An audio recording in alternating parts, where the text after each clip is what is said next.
pourquoi je suis là? Par solidarité, déjà, je suis retraité moi, hein. Je suis plus actif, enfin, plus vraiment. Et je suis là parce que la pancarte elle le dit bien.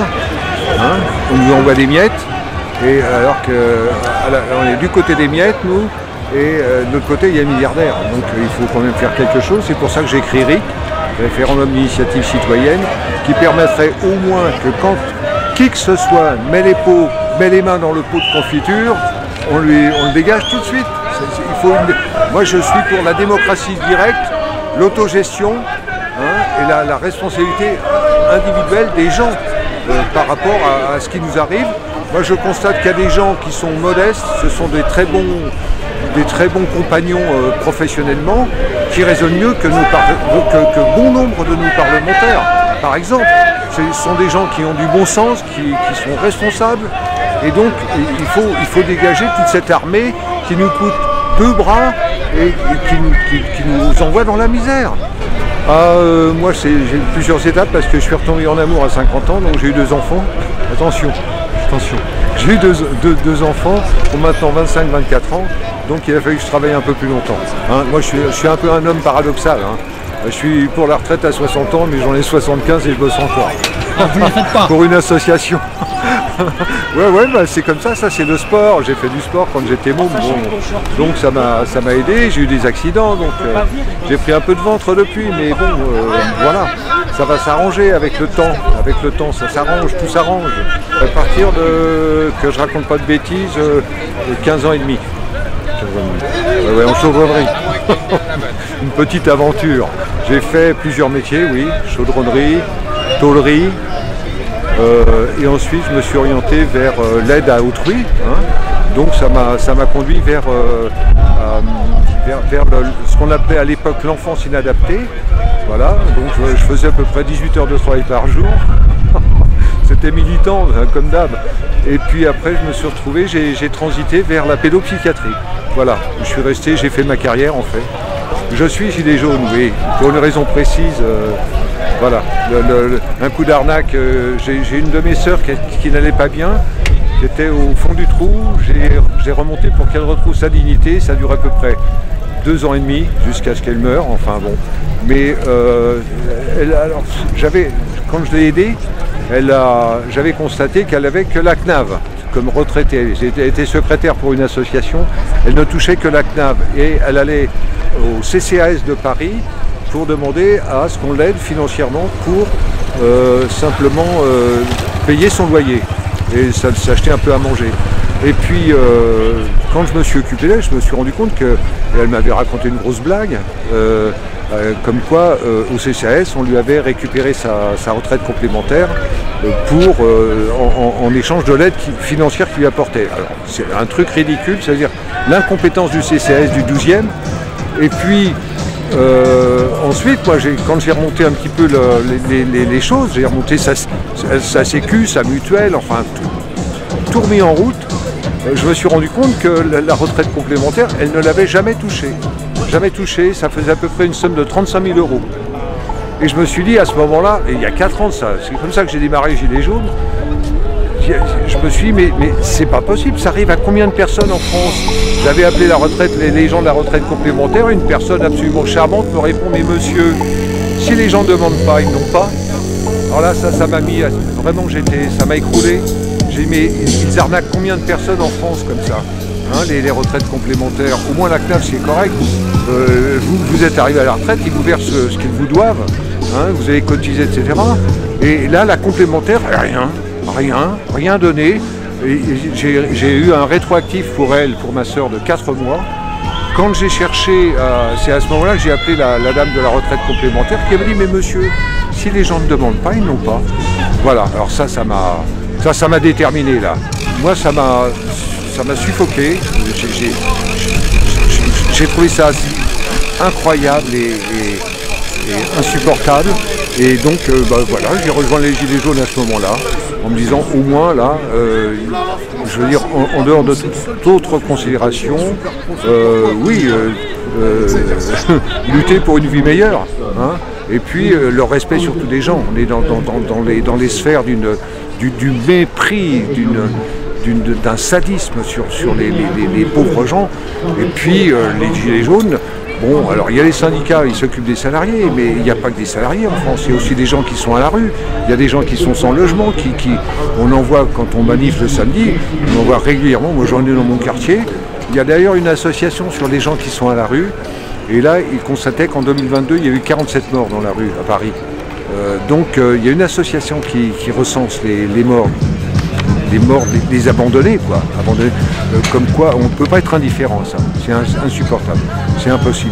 Donc voilà, moi je suis gilet jaune par rapport aussi à toute cette misère qui se répand comme une gangrène en fait. C'est une gangrène, cette misère qui est imposée et qui fait que seul on est impuissant. On est impuissant seul, c'est clair. Donc il faut s'organiser, voilà.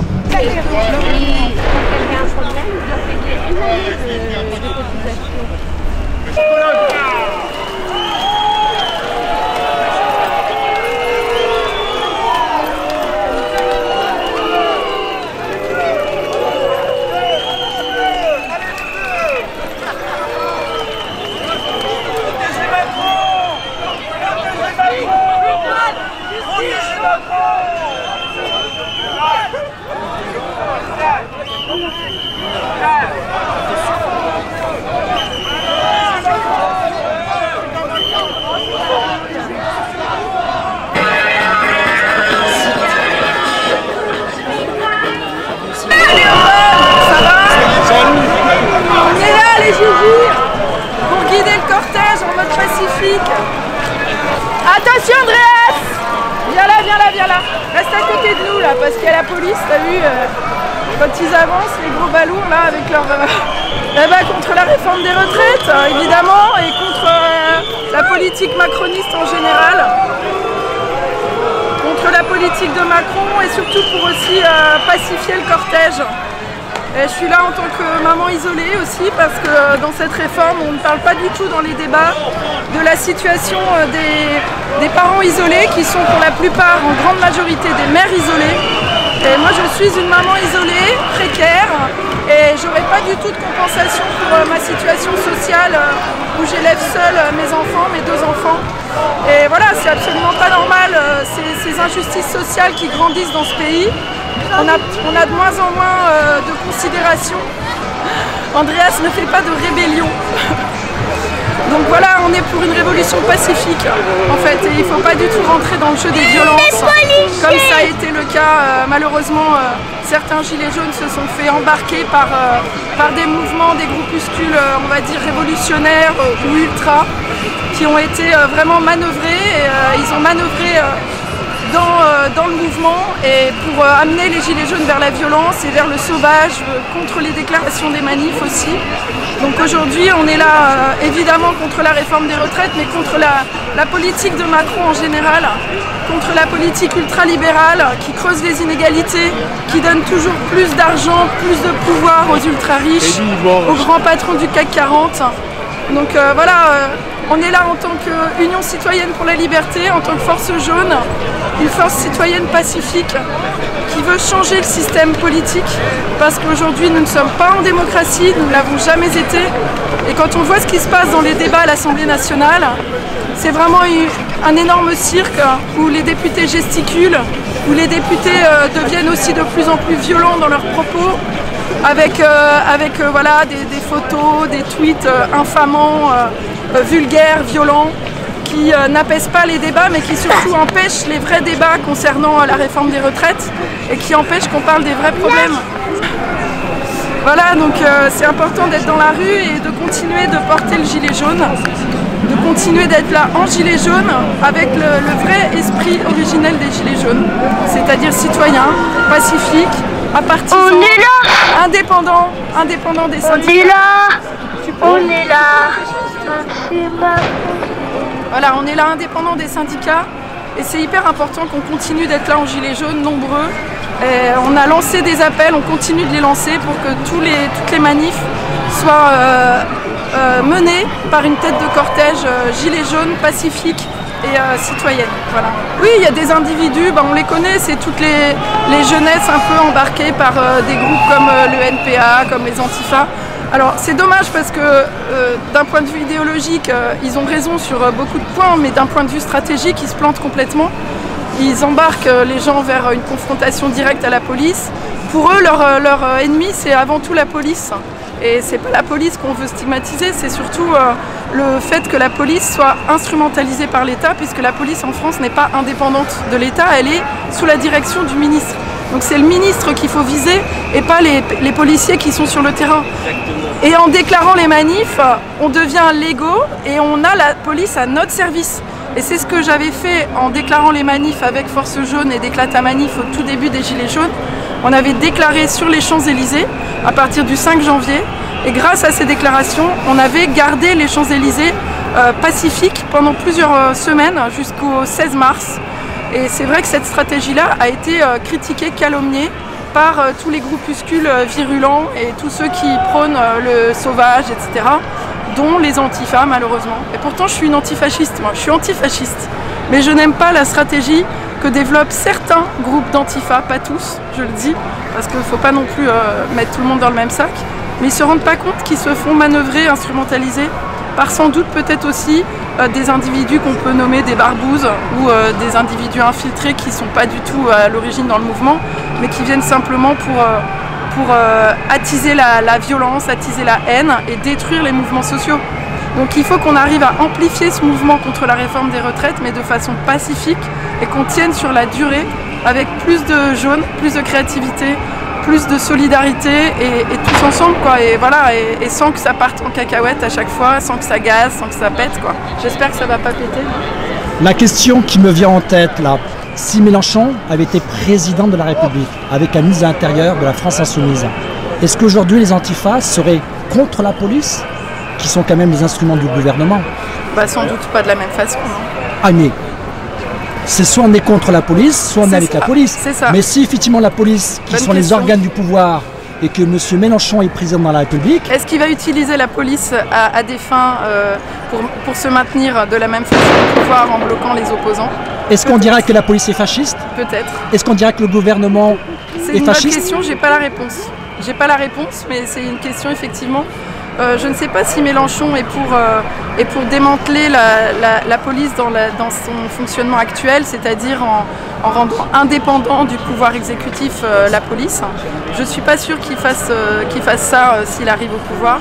En tous les cas, moi en tant que citoyenne, en tant que coprésidente de Force Jaune et de l'Union citoyenne pour la liberté, c'est ce qu'on demande nous, c'est de changer le fonctionnement de cette police et surtout qu'elle soit complètement indépendante du pouvoir exécutif. Ça s'appelle la séparation des pouvoirs. C'est ce qui est censé garantir une démocratie.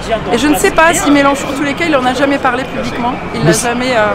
Mais si Mélenchon est président de la République, il a besoin de la police pour maintenir son pouvoir. Et oui. Donc il sera obligé d'envoyer la police sur le peuple de France. Normalement, la police, la gendarmerie sont là pour aussi protéger les dirigeants en place. Mais de façon, les protéger, ça ne veut pas dire tabasser des manifestants qui manifestent légitimement, légalement. Voilà. Mettons au pouvoir, les opposants, ils seront obligés d'envoyer la police pour les taper. Andreas. Ah bah non, logiquement si c'est un bon président, il demandera, voilà, mais déjà... Il y a toujours des opposants. Pour moi, il ne devrait pas avoir la main sur la police du tout. Le président ne devrait pas avoir possibilité de pouvoir diriger la police. La police, comme c'est le seul pays en France où la police est directement reliée au président de la République, à l'exécutif, au gouvernement. Dans d'autres pays, comme en Espagne, la police n'est absolument pas reliée à l'exécutif. La police est un organe indépendant de l'exécutif et du gouvernement. C'est ce qui devrait être normalement dans une saine démocratie. Voilà.